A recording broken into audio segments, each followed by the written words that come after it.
E aí, meus queridos, tudo bem? Eu sou o Prof. Clayton Reis e hoje a gente vai fazer a resolução de mais uma questão da URGS de 2003 que fala sobre refração. A questão diz o seguinte: na figura abaixo, a linha cheia representa o percurso de um raio de luz que se propaga numa lâmina formada por 3 camadas de diferentes materiais transparentes, cujos índices de refração absolutos são N1, N2 e N3. O raio sofre reflexão total. Temos a imagem. E embaixo vem a pergunta. Selecione a alternativa que indica a relação correta entre os índices de refração N1, N2, N3. Na verdade não é uma pergunta, mas enfim, temos que selecionar, ele veio o pedido da questão. Bom, o que a gente deve analisar aqui? A gente tem que ver a relação entre os índices e para ver a relação entre os índices, nós temos que olhar a questão dos ângulos de abertura de acordo com a troca de cada um dos meios. Uma coisa que a gente pode usar para fazer a relação é o seguinte macete, Quando o índice de refração mudar, o ângulo vai mudar de forma inversa. Então vai ser o seguinte, se eu observar que na troca do meio 1 por 2 o índice de refração aumenta, então eu vou perceber uma diminuição do ângulo.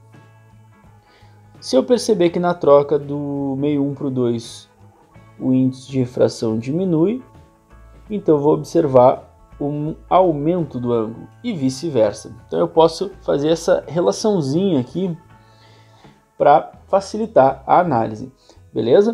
Não precisa fazer conta nem nada, posso me basear por esse macete. Então, começando ali a troca do meio 1 para o meio 2. Bem, nesse ponto eu vou traçar aqui a reta normal, para eu me guiar, E vou observar o seguinte. Então aqui nós temos o raio incidente com um certo ângulo.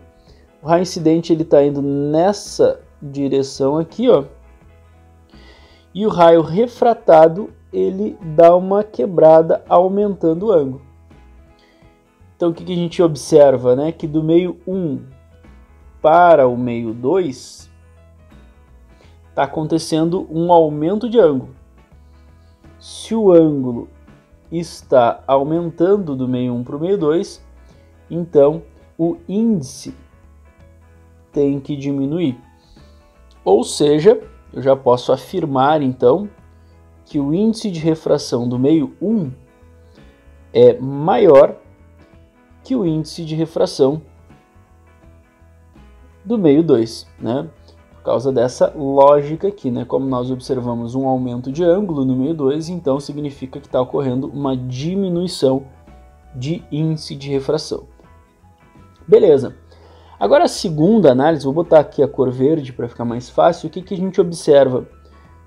Que no ponto onde deveria ocorrer uma refração, e o raio vir para o segundo meio, ele está voltando. Está ocorrendo uma reflexão total, como a própria questão me fala. E a questão é, para ocorrer a reflexão total, a regra é que o primeiro meio ele tem que ter um índice de refração maior do que o segundo meio. Então eu posso afirmar que o meio 2, que é o primeiro, a gente está analisando então a troca do 2 para o 3. A gente vai analisar então o seguinte: o primeiro meio, que é o número 2, ele tem que ter um índice maior do que o segundo meio, que é o meio 3, tá? Por que, professor? Só para relembrar, para frisar aqui, Porque para que ocorra reflexão total, que é o que a gente está observando aqui, a condição é essa: o primeiro meio tem que ser maior do que o segundo meio que a gente está analisando, certo? Tem que ter um índice maior do que o segundo meio. Então, ficamos com essa relação. N1 é maior que N2, que é maior que N3. Isso me leva à alternativa, então, C, para essa questão.